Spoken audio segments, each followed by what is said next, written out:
Good evening, Fall River. Welcome to Fall River Community Media's debate tonight with Fall River Reporter. I'm Mike Sylvia. I'm the publisher of New Bedford Guide and Fall River Reporter, and I'll be your moderator tonight. We're live at the Fall River Community Media Studios. I'd like to thank Keith and the staff here for welcoming us to this event tonight. For those watching at home on the internet, please share this, get this out, so your friends and family will see this. So let's introduce the candidates. So to my left, Mr. Paul Coogan, current Mayor Jaisal Crea, and Erica Scott Pacheco. The rules are simple. We'll start with an opening statement. We'll ask questions. Each candidate will get 1 minute to answer, and then they'll get rebuttal time for 1 minute. And then we'll do closing statements. Very simple. We did do a draw in the beginning, and Erica Scott Pacheco will start with the opening statement. Hola, meu nome é Erika Scott Pacheco, candidata para Mayor de Fall River. Eu moro no Flint. Meu objetivo é restaurar o respeito e a justiça no City Hall. Estou pronta para ser Mayor do Perpetuate de Fall River.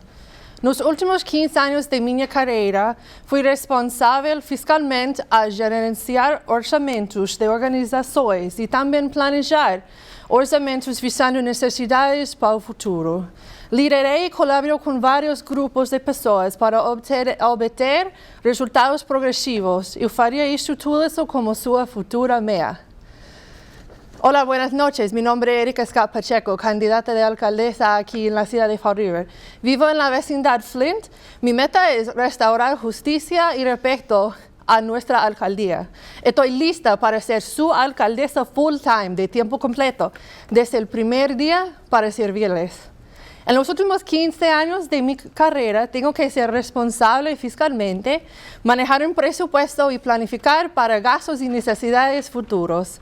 Tengo la capacidad de dirigir y colaborar con equipos para obtener buenos resultados, y así lo haré como su alcaldesa. Good evening, my name is Erica Scott Pacheco, candidate for mayor in Fall River. I live in the Flint neighborhood. For the last 15 years, I've dedicated my career to being a community advocate for working families like ours. Currently, I'm the fundraising director for a nonprofit downtown that helps low-income families, seniors, and individuals with disabilities. My goal is to restore respect and justice to our City Hall. I'm ready to be a full-time mayor on day one to serve you and all citizens of Fall River. At work, I'm required to be fiscally responsible, manage a budget, and forecast for future needs. I lead and collaborate with teams to get results, just like I'll do as your mayor. Okay, up next, Mr. Paul Coogan. Hi, I'm Paul Coogan, and tonight let's talk about this election. This election is a tale of two cities. You see, with your vote, you get to decide where you will live for the next 2 years. You can choose to live in Fall River, a once respected city with a great history filled with good, honest, hard-working people. A city where political leaders shared your values. A city where the mayor fights for people and not with other elected officials. A city where all the people benefit, not just a select group of the connected, the political contributors, or the marijuana investors. Or, on the other hand, you can choose to continue to live in Jaisalville, a city where the mayor has all the answers and claims to be an expert on everything, even ethics. Where those who disagree are punished, where other elected officials are snubbed, a city where leadership is replaced by smiles and smooth talk, and where truth is ignored. Or you can choose to live in a better Fall River, led by someone who shares your values. A guy who spent a lifetime in the education system. A guy whose career choice was based not on money or power, but on a need to improve and serve our city.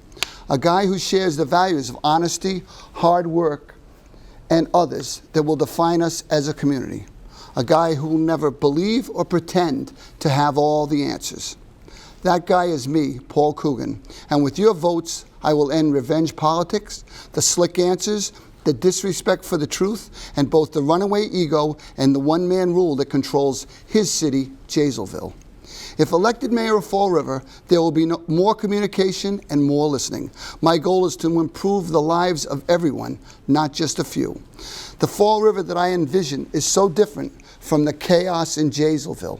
Let's end this nightmare. We deserve better, and I respectfully ask for your vote. Thank you. Up next, Mayor Jaisal Crea. Good evening, everyone. I want to thank the organizers of this debate. I want to thank my opponents for being here tonight, and I want to thank you for tuning in and listening. Tonight, I'm going to ask for your vote once again on September 17th to re-elect Jaisal Crea as your mayor, to continue to move the city forward and not backward. And it really comes down to 3 areas. Number 1, a positive attitude and outlook about our city. It's so important that we have a positive look on our city and a positive outlook and attitude about our city. We've done so much collaboration through our city hall employees, whether it's the state level, the local level. Collaboration has really moved our city forward. I'm the only candidate here sitting at this table with the experience as mayor and the proven track record behind me.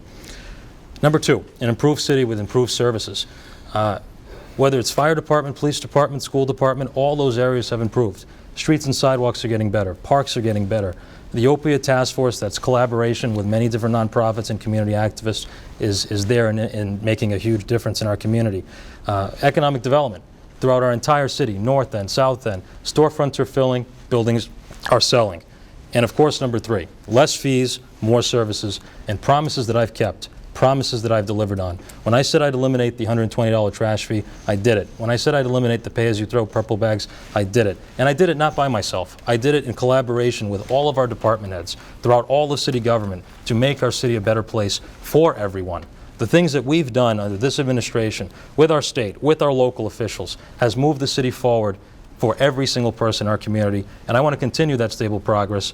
With your vote, I can do that. So please re-elect Jaisal Crea II on September 17th. Thank you. Okay, so we're going to move on to the question part of the debate. So yesterday I had a chance, I walked around Fall River to see what the residents want to ask these 3 candidates. And thanks to technology, we're going to be able to bring some of their videos in where they got to ask the questions. So Fall River residents will get to ask these 3 candidate questions, 5 of those tonight of the 8 questions. So the first question, I met Josh, he was sitting in front of the government center, he was waiting for his son to come out of school. And he was reading the book, and I just asked him some questions. We'll play video number 1. What's your plan to make this place more attractive for more businesses to come in? So his question was, what are we going to do to bring more businesses into Fall River, make it more attractive? And we're going to start with Mr. Coogan. 1 minute? 1 minute. Okay.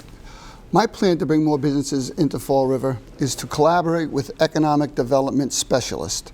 Right now, we just hired a brand new economic development leader. I don't know the woman. I'm willing to give her a chance. The mayor gave her a 3-year contract, and I'm sure she's going to be proficient in what she does. But my plan is to have a team of people that have done economic development in the city. When you look at the storefronts on Main Street, when you look at the waterfront, there are plenty of areas in this city where there is a potential for growth. I recently toured the entire industrial complex across from the Narrows with the owner, and his plan for an industrial park there, I think fits in well with the way I'm looking to do things in the city. The team I bring in are going to be trained professionals that have invested millions of dollars in this community, and they're willing to work with me to make Fall River a better place to live and bring our economy up. Mayor Crea. So economic development is a top issue for our community, and I think that's what Josh was talking about in his question.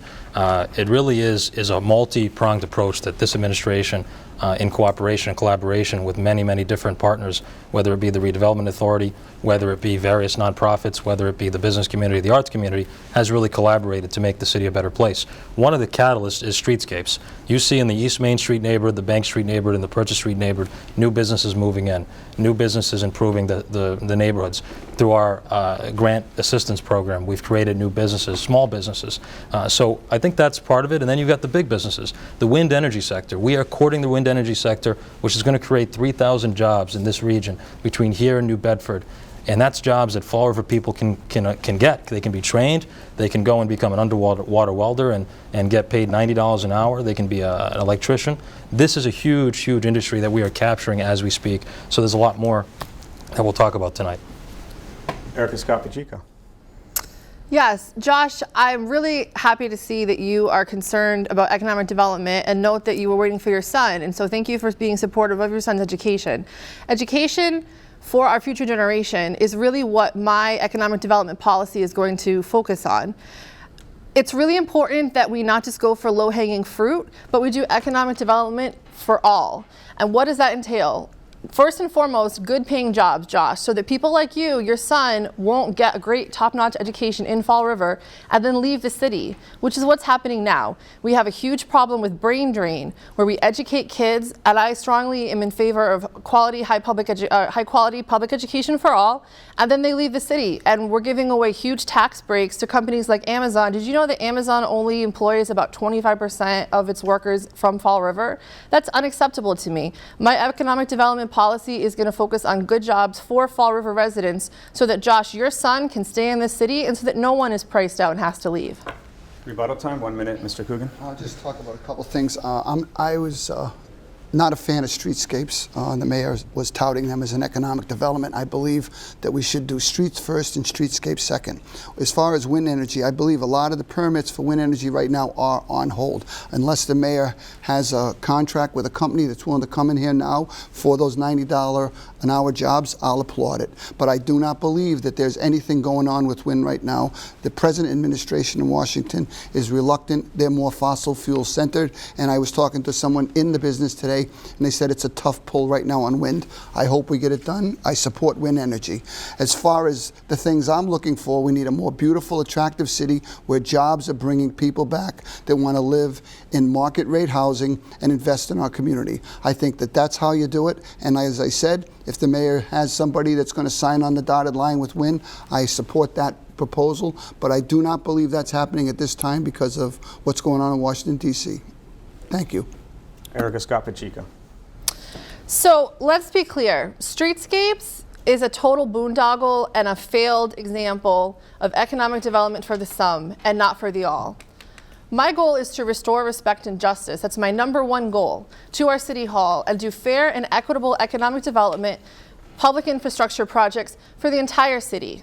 That's why I have a plan for that, a comprehensive citywide maintenance and repair plan for roads and sidewalks, not millions of dollars in your tax dollars to go to a few streetscapes. And also, let's note, when Jaisal Crea was talking about the new businesses moving in, the business that's moving into the Purchase streetscape where I work is his partner's family's business. So I'm really going to make sure that when I'm bonding for your tax dollars, I'm not giving my friends and family and close campaign supporters special privileges, because you paid for it, I paid for it, and you deserve economic policy for all, not for the few. Okay, so the next question, we're going to rotate one. I'm sorry. Yeah, he gets to go. Yeah, so you need a does get a rebuttal. minute, So yeah. 1 minute rebuttal time. Thank you. So a couple things here. #1, I think there's other businesses moving into the Purchase Street neighborhood. Pavo and Time has just opened up on Purchase Street. Second, that's exactly what we've been doing, what Mr. Coogan said. We've added more market rate housing. In fact, Bay Coast Bank and Bob Karam are building the first out-of-the-ground market rate housing complex of 49 units next to what will be the train connection to Boston that we've been promised for a long time. That's market rate housing. We did market rate housing down on Alden Street. We've created 55-plus housing. We've reduced and stopped low-income housing from coming to the city of Fall River under my administration. And streetscapes, you know, Mr. Coogan likes to talk about collaboration. Streetscapes was collaboration. The city council voted and approved for the bonding of streetscapes. That was a collaborative effort that was done under my administration, and it certainly has improved. These two want to continue to say that improved streets with nice sidewalks and trees is a failure or isn't a good thing for our city. We're doing streets throughout the entire city. As we sit here tonight, Middle Street is being repaved through a federal grant to stop the flooding at one of our biggest taxpayers at Stewart Hospital. We are doing streets all over our city and streetscapes, not either or. Time. Okay, so we are back to Mayor Crea for the next question. So in Boston and other communities in Massachusetts, they're exploring the idea of safe injection sites for people addicted to opioids. Would you consider something like that in Fall River? At this time, I would not consider safe injection sites. We are doing a fantastic job with so many people, again, through collaboration. The opioid task force, the lawsuit that some of the people at this table said wasn't going to go anywhere is now going somewhere. We're going to get a settlement that's going to be 500,000, 600,000, 700,000 right into this epidemic here in the city of Fall River. Working with our Project Reconnect, connecting those that are in need with beds throughout our community to make sure that they can beat this disease and this sickness is our top priority, and we're doing really some incredible stuff through collaboration and cooperation with so many different nonprofits in our city and our police and fire and EMS departments. So I think that that is the right way to do it. I don't think it's encouraging people to safely inject in a site in Fall River. I don't believe that that's the case. I think we need to continue the fight the way we're fighting it. It's a tough problem to attack, but this city is doing the most it possibly can, and we're going to continue to do even more in my next term. Erica Scott Pacheco. So the question is whether I, as mayor, in my Scott Pacheco administration, would support safe injection sites. So right now, I don't see the need for it, and I certainly don't think it's something that the city hall would be directly involved with. If a nonprofit treatment provider wanted to explore that, then that's a different question. But really, as a part of my policy to combat the opioid epidemic, I really want to focus on some core principles. One, I want to help keep our kids safe. That's why I really want the city to provide leadership to have a drug-endangered children's alliance to help stop these intergenerational cycles of opioid use that we're seeing, where we have grandparents or even great-grandparents taking custody of grandkids and great-grandkids because of generations lost. Two, why don't we start with some containers, sharps containers, where you can put needles? Because every day on social media, I hear complaints, as well as see personally when I'm walking to and from work, in my parking lot, when I'm walking my dog, there's needles on the ground. That's something that even diabetics could take advantage of. So before we leap to safe injection, I think we need to really focus on the issues at hand right now. Mr. Coogan. I would not be in favor of safe injection sites in the city of Fall River at this time. Last week I was fortunate enough to take a tour of our facility right across the street over here at Star. I think they're doing fantastic work. I think that this battle is a nationwide battle, and we're right in the throes of it. Many communities are affected, very similar to Fall River. I think that we can get these people the treatment they need. I would like to open up more beds for Fall River residents in Fall River. That's where I think there may be a difference between the mayor and I. I am not in favor of the expansion down to Weaver Street at this time for Star. I don't believe locating a treatment center across from a marijuana facility that's anticipating 1,500 customers a day is a smart thing to do, any more than putting a detox center for alcoholics across from a liquor warehouse. I think no on the safe injection sites at this time, more treatment for the people on the streets, and I do have ideas for the opioid crisis, but let's hold off on Star expansion right now. Rebuttal time, Mayor Crea.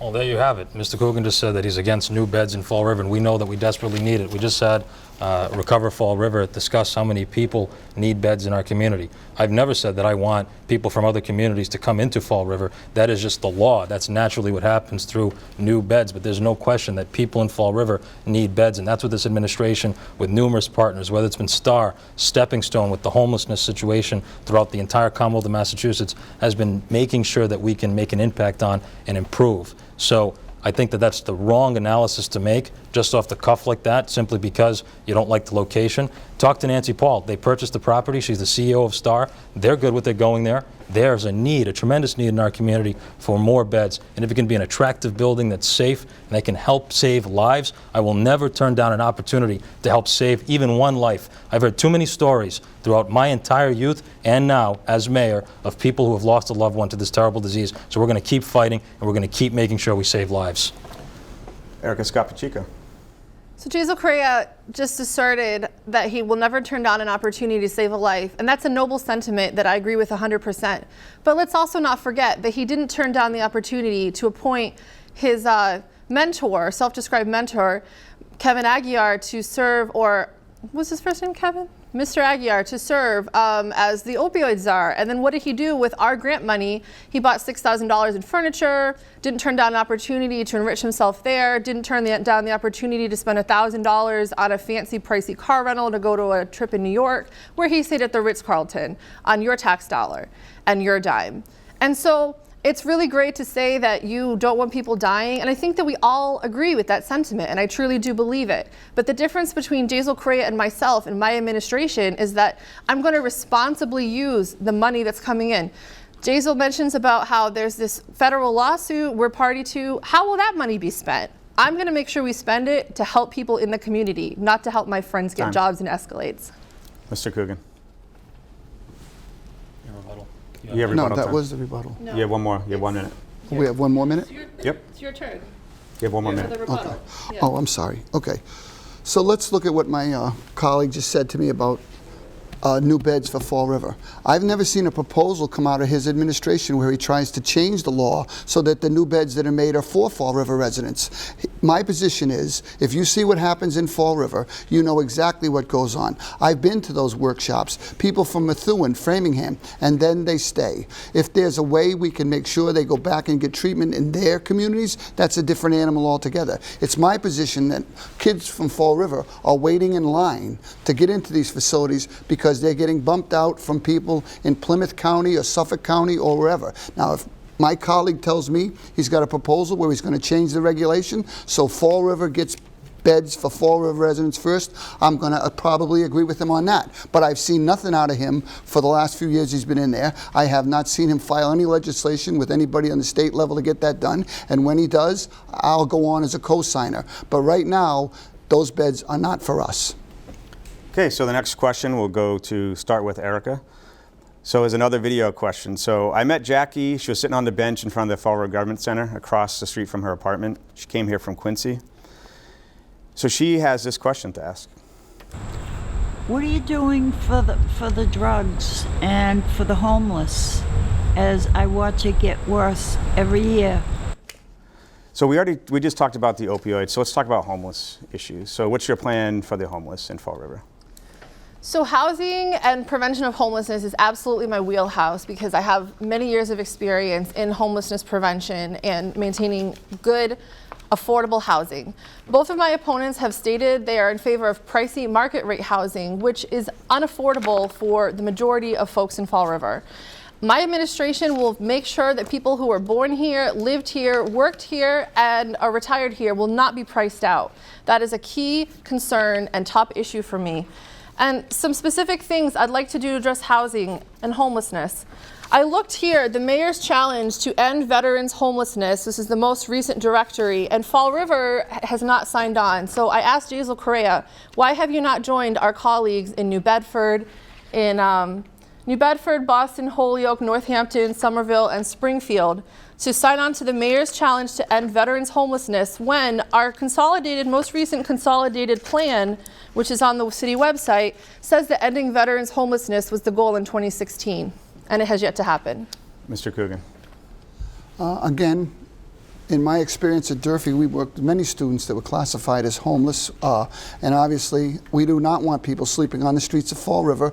We would rather get them into, depending on if it's a drug, mental health, some kind of treatment, so they're not. I did get down to the First Step Inn to see what was going on there, and they're doing God's work, taking these people up. But in the case of housing, I do believe that Fall River does do more than its share of housing work for the state. We're around 28%.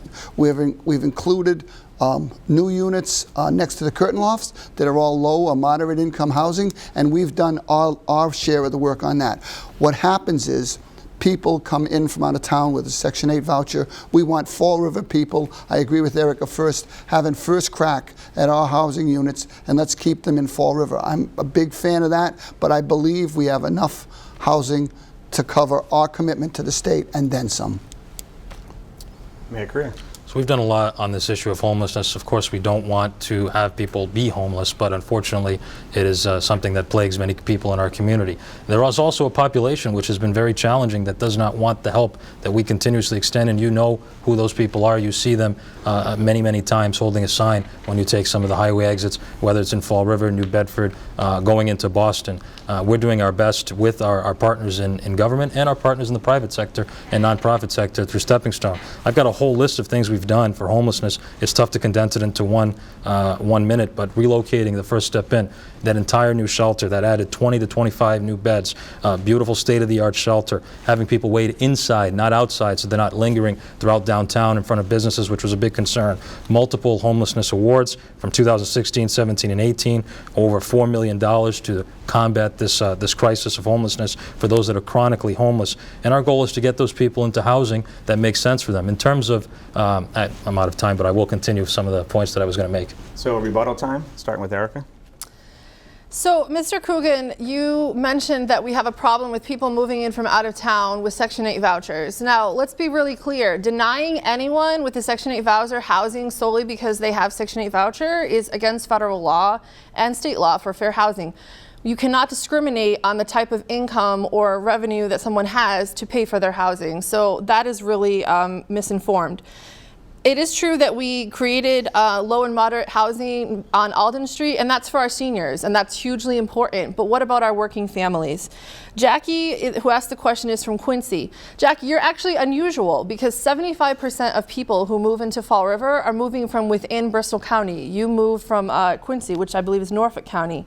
And so when we have public housing lists of 4 to 6 years waiting list just for people who are Fall River residents, it's really clear we don't have an epidemic of people moving from out of town to be in our housing. We have people that want to stay here and remain in age and place. Rebuttal time, Mr. Coogan. Yeah, that's totally not accurate. If you work in a school, you see where the students are coming from. You look at their transcripts, you know exactly where they're coming from. So I don't know where she's getting her statistics there. As far as saying, well, that's the law, well, laws are wrong. That's why we have a legislature and a Congress. Some of these laws need to be amended when certain gateway cities are picking up a disproportionate share of the burden. If she likes the laws the way they are, then she can support those. I'd love to see a law change where the communities that are well below the 10% limit either put some money back into the gateway cities or pick up some of the housing. Let's spread everybody out across the state equally. When you put a disproportionate amount of a burden for people that are not connected to our community, that are not here to make it a better place to live for all of us, then I think when we're doing our fair share at 28%, we've done enough. If Erica does not want to support changing the law, then that's a difference we have right here. But don't tell me the law is right or wrong, because sometimes laws are wrong, and I don't believe that's a good law. Mayor Crea. I agree with that. Sometimes the law is wrong, but a lot of times they're right. You know, Mr. Coogan keeps talking about changing laws. He talked about changing the law around housing vouchers. He talked about changing the law around beds. I think he should run for Carol Fiola's seat in the North End if he wants to change all these laws on the state level. Not for mayor, because for mayor, we got to get things done every single day. That's the type of job it is. Not about what's going to happen 10 years from now by changing a law that takes forever at the State House or down in Washington, D.C. Mr. Coogan lived in Somerset. He didn't live in Fall River the last 20 years of his life, paying Somerset taxes for their firefighters, for their police officers, for their schools. And he took his Fall River paycheck from your hard-earned dollars and spent that money in Somerset by paying those taxes. He doesn't know about market rate housing in Fall River. This administration has created market rate housing on Alden Street at the end at Cornell Mill, has created 55+ housing for our seniors so that it is affordable for our senior population, and at the same time ensuring that our schools don't get burdened with children that are in a state of poverty that should not be concentrated in one community. They should be spread throughout our entire Commonwealth with the resources that the Commonwealth of Massachusetts has. Time. So next question, we'll start with Mr. Coogan. So unemployment's at a record rate right now, but Record low. Record low. So it's lower than it's been in the past. Record low. Yeah. So, but the U.S. Census states that income in Massachusetts is $74,000, yet in Fall River it's $39,000, roughly half of the state average. So what's your plan to bring high-paying jobs to Fall River? Start with Mr. Coogan.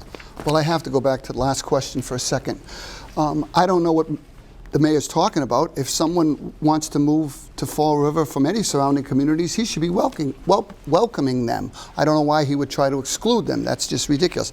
I'm the only one on the stage that pays real estate taxes. I'm the one that pays the water and sewer fees. I don't believe either of my colleagues do. And I'm the one that's kicking into this community right now, paying taxes. As soon as they start, then they're allowed to tell me what I should and shouldn't do. As far as jobs coming, I believe that the train giving us access to a direct link to Boston will bring a better job market to Fall River. I think you look at like Meditech and some of the more high-end type employees in the city, and we can get them going.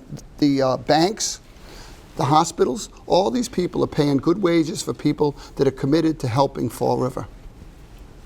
Mayor Crea. So we've got Millstone Medical expanding with 100 jobs. That was a collaborative effort with Mr. Ken Fiola representing Millstone Medical to get 100 new jobs here.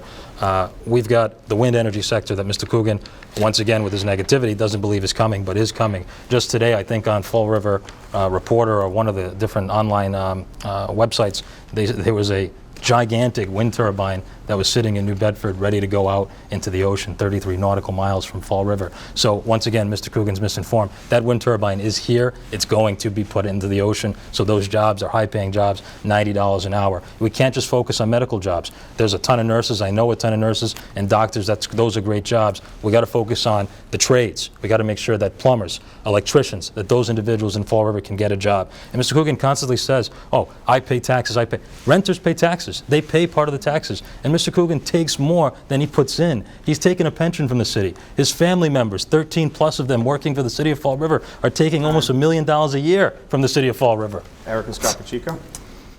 So the question is very relevant because I was researching and saw just in April, HUD found that our percentage of low-income people in our community actually increased. So it increased to almost 61% of people in Fall River are considered low income, which was up from last year.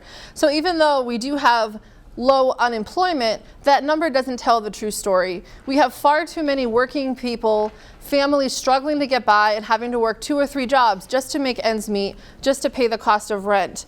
And there's some things that my administration can do when we're giving these tax breaks, these tips to companies, so that we're not giving away massive tax breaks in exchange for very little return. We can have language in the TIFs to require local labor, union labor, have measures against wage theft, length of tenure, so that when the TIF runs out, the company won't just take off and leave. Truth in salary representation, so we make sure that these companies are actually going to pay what they say and hire who they say, as well as inclusive hiring practices. So back to now rebuttal time, back to Mr. Coogan. Yeah, that last answer from the mayor was straight out of Jaisalville. I have no idea what he's talking about.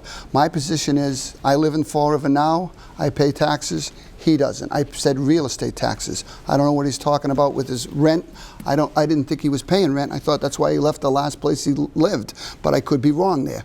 It's in Fall River, you put into the pot. I've owned houses here. I've lived in Fall River longer than either one of these people. I lived on Bogle Street in the Flint. I've lived on Warren. I've lived on Robeson. I've lived on Stetson, and I've been in Fall River for a long time. I graduated from Durfee High School, and my roots in Fall River run much deeper than either of my 2 opponents. It's for me, as a taxpayer, to have the ability to say real estate taxes are high in Fall River, water and sewer is high in Fall River. As soon as they start paying them or they invest in the community, then I believe the right will shift back to them. But that last answer for him was 100% Jaisalville. Mayor Crea. I don't think the taxpayers care about Jaisalville. They want to know about Fall River, which is what I'm talking about. Mr. Coogan wants to use excuses and cheap shots. He talks about deep roots. He's absolutely right. That's the deep roots I'm talking about. Here's a chart of the 13 family members that he has working for the city. That's cronyism at its finest, pulling a combined salary of $993,000 a year from the taxpayers. He took that money, his own money, that he was getting paid in his pension, and moved to Somerset for 20 of those years. That's what I'm talking about when I talk about outside the city, Mr. Coogan. But the question was about $39,000 salaries. Why has that stayed stagnant? Under my administration, we're courting new jobs in the wind energy sector. We're diversifying our economy, diversifying the housing stock to make sure that people have multiple options. Mr. Fiola was paid over $3 million by the taxpayers and through federal grants from 2000 to 2017, and that's part of his team. That's who he wants to bring back. His deep roots is exactly what he just said. He has deep roots in this community, and he wants to move the city backward, not forward. That's why in his campaign speech he says, I want to take the city back. Not back, backward. I'm moving it forward. Erica Scott Pacheco. It's great to move the city forward, but I always think, for who? Who are we moving it forward for? And in my administration, we're going to make sure that no one is left behind. My top priority is to make sure that all policy benefits all taxpayers and all residents. I'm really disturbed to hear Mr. Coogan assert that Jaisal, Crea and I should not have a say because we are not homeowners, when the majority of people in Fall River are not homeowners. Is he in favor of disenfranchising them? He also talked about he doesn't like federal fair housing laws. Is he in favor of changing the law so that renters don't vote? I'm left with so many questions. I also want to note that even though poverty in our city increased since last year, the amount of funding that we received from HUD decreased. And looking at what we can get with our money, We do, thankfully, have money to fund 7 police officers to patrol low-income neighborhoods, which is critical. It's $68,000 an officer. And it makes me think of the $10,000 snow stipend that Jaisal Crea gave, which is 15% of what it costs a police officer Time. for a year. He gave that for 3 days of work to his chief of staff. So next question, we'll go to a video question. I met Gary again in Fall River, and he has a question for the 3 candidates. I'd like to ask a question to all 3 candidates. When are we going to have downtown Fall River to be as good as downtown New Bedford? Cobblestone streets, booming businesses, later hours for businesses to be open. So is there a plan to bring up Fall River's downtown, some of the economy downtown, starting with Jaisal? So you just heard it for yourself. You didn't hear it from Jaisal Crea. You didn't hear it from a supporter of me. You heard it from an average citizen. He said cobblestone streets. He said downtown New Bedford, a gateway city like Fall River. I firmly believe that Fall River is leaps and bounds ahead of New Bedford on the wind energy sector, in our housing stock, in our location, proximity to Rhode Island, proximity to Providence and Boston, our workforce. But yet you have an average citizen talking about downtown and how we're going to have cobblestone streets. That's exactly what Streetscapes is all about. That's exactly what we're doing, improving our neighborhoods, improving our downtowns, creating the small business fund so that businesses can get $25,000 to start up a business in our downtown. People, including people I know, not family members, but certainly people I'm close with, investing their money, not taking a pension, not taking something for the city, investing their private dollars in our community to open up businesses that are late night businesses, daytime businesses, and employ people in our city to make our city a better place. That's happening in downtown, the waterfront, the industrial park, and it's going to continue under the Crea administration. Erica? So I want to thank Mr. Gary for the question, and the downtown development is something really personal to me because I work in downtown. I serve families in downtown, and I spend most of my time there, and I'm really happy that there have been some businesses opening up so that I can get a burrito or a sandwich or a panini at lunch. But businesses, small businesses opening is not economic development policy. If that were the case, then when I opened my campaign headquarters at 1506 Pleasant Street, that would have been economic development. We know that's simply not the case. So again, when we're talking economic development and streetscapes, since we're back on that, my economic development policy is not going to have cronyism, it's not going to have nepotism. And I'm going to make sure that my close family members, the family members of my live-in partner, if I had one, are not going to be benefiting off of your and my backs. We are taxpayers, whether we're renters or we're homeowners. And so it's really important to have inclusive, fair, and equitable economic development. Mr. Coogan. Okay, all you need to do is drive downtown, and you see what that gentleman was talking about. It's an inconsistent mishmash of storefronts. I know there's one of the young ladies here is responsible for that, but you need a consistent sign message throughout downtown. You need some businesses down there that are going to attract people to go out to lunch. The courthouse does that with a few of the restaurants close by, but you need some housing downtown also. That is market rate housing. We have a lot of subsidized housing downtown, and it's a great place for those people to live, but at the same time, we need some market rate housing downtown. I favor streetscapes after the streets. When the streets are done, let's go to streetscapes. Streetscapes is something that's coming right out of Jaisalville. I don't think many people are saying, please do more streetscapes when they're hitting the bumps on High Street or when they're hitting the bumps on any of the streets in Fall River. I think they're saying, fix the streets, then do streetscapes. That's what I hear. If he's hearing a different message, he should follow his heart. Rebuttal time, Jaisal. So William Canning Boulevard is getting redone. They're breaking ground in October. High Street is getting done. It is a mess, and it's getting done. It gets a mess because of economic development with all the punctures by the utility company into it. When Mr. Coogan says inconsistent mishmash of businesses, what about Alexandria's? What about the TA? What about these great businesses in our downtown, Java House, Druby Salon? I mean, again, Mr. Coogan is such a negative person. A mishmash of businesses in our downtown that are employing people, that are improving, that are spending money, millions of dollars at Alexandria's, bringing thousands of people to buy a dress in our downtown every single day and weekend. Portugalia, Bedford Street is our next streetscape. You know how excited those people are to see economic development take place on Bedford Street? He's out of touch. He doesn't know what he's doing. He's not the right person for the job. That's very, very clear. In the TDI district is what we just received from the state. Again, a cooperation with our state leaders, our state partners. I got an email today from Lauren Liss.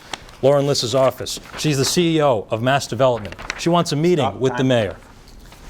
Erica Scott Pacheco. She wants a meeting with the mayor, but let's keep in mind the fact that many of our state and federal officials have publicly asked for Jaisal Crea to step down, to the point that Governor Baker, who Jaisal endorsed, the day he was indicted, Governor Baker removed that endorsement from his website. So I think that the economic development policy is continuing despite Jaisal Crea and not because of him. And under my administration, it will be a different situation. I'll be able to turn things around. And look, I agree, there is a mishmash. And what does a mishmash indicate? It indicates a lack of comprehensive planning and implementation and adherence to that plan. That's what I do every day in my job. I make plans, I implement them, and I prove it. That's what grant writing is about, and I will use those skills to serve you as your mayor. Rebuttal time, Mr. Coogan. Yeah, I have no idea. Again, as the leader of Jaisalville, he continues to say, I run the city down. Google Mayor Fall River, Google Jaisal Crea. You will see a litany of indictments, negative, negative, negative, negative, all spun and turned to Fall River. And during the last debate, we talked about this. I could stand on the corner with a bullhorn saying negative things about Fall River, and it would not touch 1/10 of what this gentleman has done to our image as a city across the nation. Friends of mine came back from California, and they were talking about, they talked to people out there, and they're saying, what in God's name is going on with Fall River? We need a leader here, not somebody that's pulling the strings behind the curtain. When you get into Jaisalville, you have no idea what's going on because you will not get a straight answer on things, and that's the problem with Fall River. We can do so much better if we have a leader working with other elected officials to turn this city around, not whatever the heck this guy calls leadership. I know we can do better. So next question is a video question from an immigrant to Fall River from Puerto Rico. Yadira Liz asked this question. My question is, what are you going to do to end racism in Fall River? So racism in Fall River, what are we going to do to mitigate that or reduce that? Starting with Erica. Let's be really clear. Yadira is not an immigrant. She is a native U.S.-born citizen. People from Puerto Rico are no more immigrants than someone who moves here from Rhode Island, because Puerto Rico is very much part of the United States, as it's been since 1898. So, Yadira, that's an important question because that's something that I hear a lot, working so closely with the community, working with people who speak other languages, whether they're immigrants or whether they have relocated here. We're number 4 in the state for where Hurricane Maria evacuees landed based on FEMA claims. And so even though we are not as diverse as some other cities, that's changing. We see that in our school systems where almost half of our school kids now are children of color.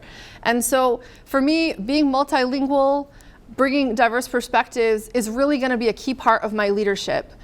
I think that we absolutely need more diversity, and that helps end the racism, because when you have people of different genders, sexual orientations, race and ethnicity, language, backgrounds represented, then our government looks like our community, and then it becomes more fair and equal. Mr. Coogan. Racism in Fall River. This is the first year that I know the data shows that Fall River has moved from a majority white student body to a majority minority student body. In my time at Durfee High School, I worked with hundreds of kids from all backgrounds. There was no racism coming out of my office, and I was a role model for them. Some of my best friends are minorities, Puerto Ricans. Those kids are great, great, great kids, and I love them all. My position is in Fall River, we have to send that message out citywide. I think the more you get to know people, the more you get to like them. I think it's the unknown that makes people nervous. I think racism can be attacked by open sessions, community meetings. I've been to a few, and I know we can do better. I don't think our schools have this problem widespread. I believe Fall River, with some open communication, can open lines to address this issue. Mayor Crea. This is a very personal issue for me. So my dad is from Cape Verde. He's darker skinned. My sister and I had this challenge in school occasionally, her more than me, and she shared those stories and we've talked about it. But I took that experience and even went a little bit further. I had the opportunity on Martin Luther King Jr. Day to talk to some students over at the Boys and Girls Club, specifically about racism. And I told them a very personal story about the college that I attended, which was a primarily white college. It's in the news very often about some of the racism challenges that they had. And I think it's those conversations that kids and people in our community can relate to that's real, that can make a difference. When you look at our community with Cambodians and Brazilians and Portuguese and French and everybody, we are a community of immigrants. We embrace culture and food. I don't think saying white kids versus minority kids, like Mr. Coogan said, is the appropriate way to approach this issue. That in itself, and promoting that again, very strange and bizarre message, doesn't help our community break down those barriers. Rebuttal time, starting with Erica. I actually agree with Jaisal Crea that it is a strange and bizarre answer, and it makes me think of like the old saying, "Oh, I have a black friend, so I can't be racist," or "I have a gay friend, so I can't be homophobic." I'm extremely concerned about the recent rise in anti-Semitism and white supremacy in our city. Just last week, the Wampanoag Reservation on the Watapa Reservation that borders Fall River and Freetown, vandalized by KKK swastikas, hate speech. We had the same thing just about 6 months ago at the Hebrew Cemetery. And so I've heard some people say, they're just kids, it's just people trying to get attention. No, I take this very seriously because that's what being a good ally is, and that's what being a leader is. When a marginalized community is threatened, is made to feel oppressed, is made to feel excluded, is made to feel in danger, which is what a Nazi symbol is supposed to do. It's supposed to perpetuate fear and create fear in the community. That's why I have publicly condemned these instances, and I will continue to do so. Mr. Coogan, rebuttal. Yeah, my two colleagues, again, I don't know what their experience is working with any population of students or people. I know for my experience is working with 500-600 new kids a year for 20, 25 years. And those were the way those kids wanted to be addressed. Maybe they have different messages to people that aren't in there every day working with them, walking the halls with them, having lunch with them. But that was normal conversation in my world at Durfee High School, and that's how the kids wanted us to respect them. When you show respect to kids and you tell them you love them, that's what happens. When you're an outsider or you look at it in a lens of an academic setting or I went down to talk to them, that's a heck of a lot different than being in there every single day and moving through all the groups of students. They're all good kids. Every student has its strength, every student has its weaknesses. But when you're in there with them every day, you address them in a different manner. When you go and make a visit or you go by and say this is what we should do, it's a heck of a lot different than living with them. Final rebuttal, Mayor Crea. Mr. Coogan, I mean, that was a personal attack. I mean, first and foremost, I told you about a personal experience that I shared with those youth. Not what I think or what I should do, a personal experience, because it affects me and my family. So I was connecting with those individuals that also have had negative experiences at Durfee High School under your tenure that clearly was not addressed because it is an issue in our schools. So we've got to do even more around bullying, around racism, around making sure that children, women, girls, boys, men in our community feel safe. Everyone, no matter their sex, their orientation, their religion. And that is what the future of Fall River holds. Not moving backward, not using this old type of language, minority, whites. It doesn't belong here. It doesn't belong at this table. It doesn't belong on the 6th floor of the mayor's office. Okay, so we're going to move on to the next video question. And this is from Yamari, who is also a U.S. citizen from Puerto Rico. Also Yadira Liz's daughter. So we're going to go to her question. Hi, I'm Yamari. What are you going to do to provide more camera resources for the city? So when I talked to her, her problem was that her car was broken into, and when the police came around, they said the cameras weren't working. And then she said she sees prostitutes and other things, and when she calls the police, there's no cameras in the area. So she wants to know, what are you going to do to provide resources for cameras for the police department? Okay, that's a good question for me because in my public safety piece, I talk about additional cameras in the city. The $100,000 the mayor spent on overtime after the shooting downtown would have been much better spent on cameras prior to the shooting. Anywhere where we have high crime areas, I want additional cameras. I want call boxes in our bigger parks. Very similar to what's on the campus as you walk out the door today. Blue light where people can get help. That's what we need in Fall River. We need people to know that the police are responding quickly and that they are safe and the cameras are working. We had a constant fight with cameras at Durfee High School. I'm very comfortable with what's being done going forward in the new high school where we're going to have cameras all over the building. There's going to be maybe close to 400 or 500 cameras up there. Again, I do support cameras in all the high crime areas. I do support mobile cameras if we need them to move around, and I have no problem with making the city a safer place to live. So I just want to say before we move to Mayor Crea, this is going to be the last question, and then we're going to go to closing statements. That way they have a time to prepare while they're waiting. So, Mayor Crea. So I proposed cameras to the City Council. They denied them.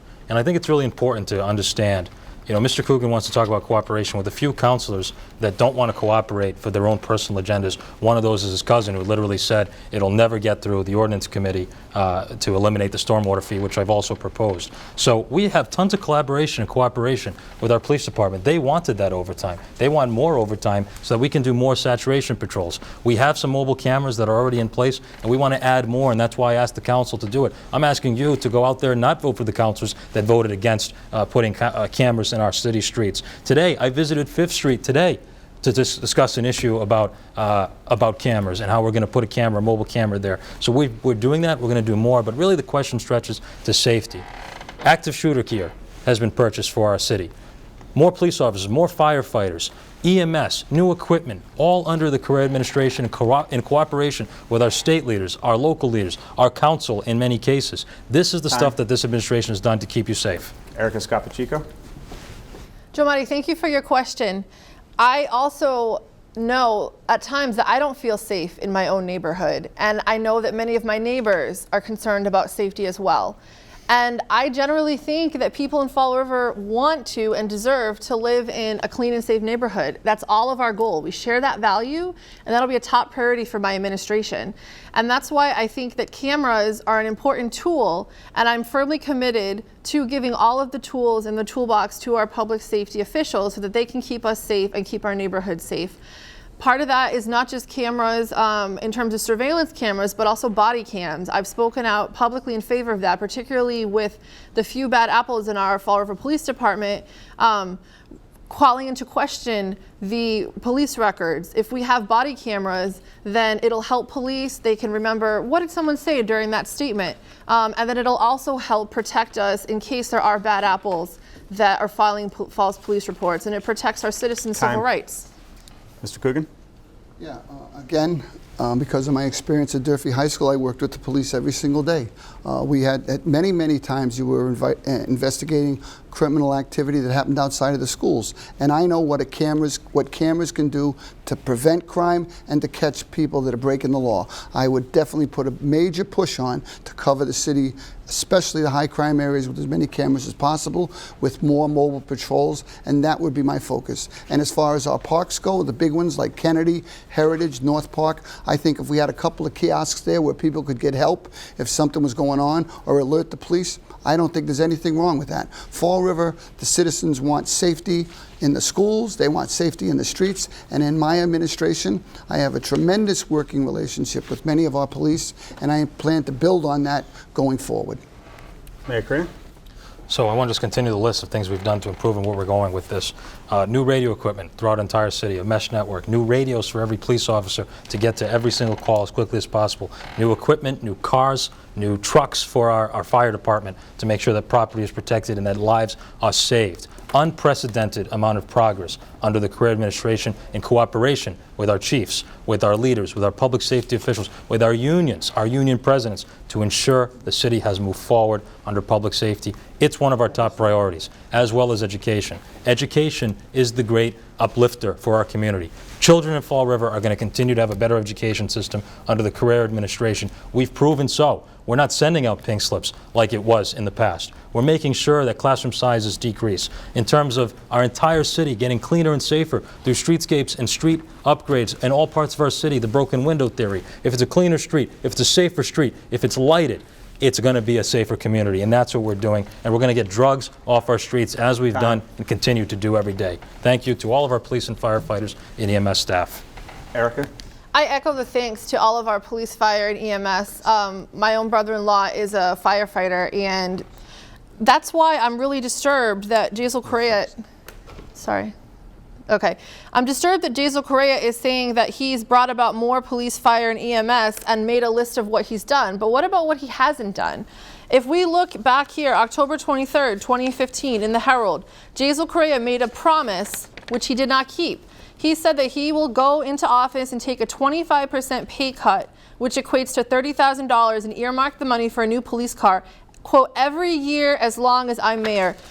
Mr. Crea, I don't understand why you didn't follow through with this promise, but you didn't follow through with many of them. You promised that you would guarantee, as with you as mayor, there will be a hotel in the downtown area or the waterfront, and second, a small convention or event center.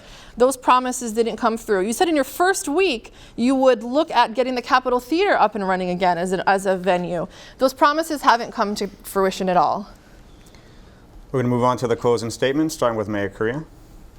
Hello again. Thank you, everyone, for tuning in. Thank you for my opponents for being here in the spirit of debate. This election comes down to you, the people, the renter, the homeowner, the business owner, the taxpayer, everyone in our community, the children of our city, to ensure that our city goes forward, not backward. You've heard tonight about where my opponents want to take the city. One on my right, Mr. Coogan, wants to take the city backward, not back, backward, through his antiquated policies, old school politics, family cronyism, and so much more. Erica Scott Pacheco, my opponent on my left, has some great ideas that I think can be incorporated into the community. However, I think that her entire plan and vision isn't there yet, and I want to work with her to move some of those plans forward. But what you do know, and the promises that I have kept, is that I eliminated the $120 trash fee, putting money into your pocket. I made it easier for our renters and every single citizen by eliminating the pay-as-you-throw purple bag program. And in my next term, if you're worried about water rates, if you're worried about stormwater rates, I will eliminate the stormwater fee. I will do that for each and every business and citizen of our great city. It's been a tough road. We're going to continue to push forward, despite the negativity that come from people that are detractors, like some of our city councilors and Mr. Coogan and his team, and we're going to continue to be positive about our city. We're not going to say the city is going backward, because it's not. The proof is in the pudding. We've done it. We're going to continue to do it, and I need your help and your vote on September 17th to be reelected as your mayor. If we continue the stable progress that we've done together under my team, our leadership, then we can continue to move our city forward. We can continue to add more police and firefighters. We can continue to repair all of our streets and potholes. We can continue to make sure that children have the best education in the Commonwealth of Massachusetts that we can make happen for them. We can continue to increase our stabilization fund and make a safer city that is recession-proof, so we don't have layoffs like we had under previous mayors. We are a great city, and we are going to continue to move our city forward. I ask for you to vote for Jaisal Crea on September 17th. Thank you, and God bless. Erica Scott Pacheco. Thanks again to the Fall River Reporter and to BCC's and Fall River Community Media for the opportunity to speak with you, the voters, tonight. Every day and every night, I'm constantly thinking of ways to make our community better. I've chosen to live here and to work here, serving families and seniors just like yours. That's exactly why I understand the needs and the opportunities facing us as a city. I want to be your leader, a true, genuine, open, accountable, and accessible leader, not a leader who plays shell games with eliminating a fee on one hand while raising your taxes in another. Not a leader who says that we can eliminate a fee and not make up the revenue, which would make us out of compliance with federal law. Not a leader who disregards federal fair housing laws that people fought so hard to keep and to make sure that we live in a more just and fair society. That's why I'm asking for your support. I want to help Fall River navigate how to become better with the input of the community, of people just like you, in a fair and a just way. I ask for you, please, to give me the opportunity to do so as your mayor. That's why I'm respectfully asking for your vote for me, Erica Scott Pacheco, on Tuesday, September 17th. Com muito respeito, peço que me votem sim em mim, Erica Scott Pacheco, terça-feira, 17 de setembro.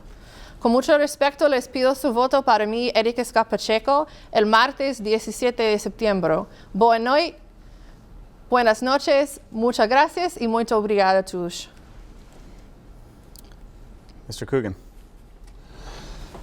Hi. As I said when we started, you have a vote to use.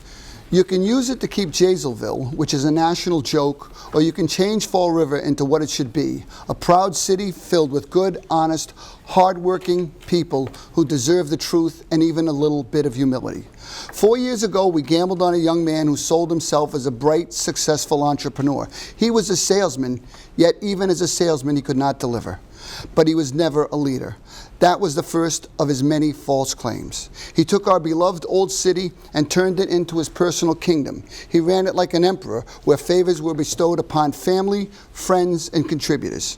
Alice had Wonderland, where nothing made sense, and we ended up in Jaisalville, a city built on nonsense. Instead of potholes, he decided to take the money the state gave us for road repairs and spend it on million-dollar streetscapes. A mistake. In the middle of a terrible opioid crisis, he decided to issue letters to 14 marijuana stores. A mistake. Jaisalville can end with this election. His failures only become our failures if we allow him to stay in office.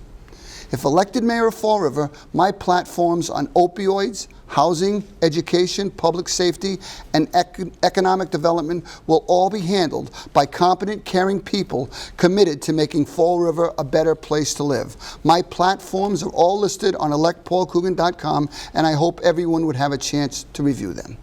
It is my position that by forming a united team of respected elected officials, working with them, and community leaders, we can tackle any problem.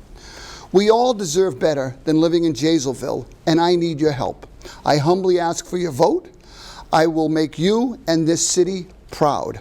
Please vote for me, Paul Coogan, on September 17th. Thank you very much. I'd like to thank the candidates for coming out tonight, at home for tuning in. Share this video, let your friends and family see this, and more importantly, show up on September 17th. Thanks for tuning in.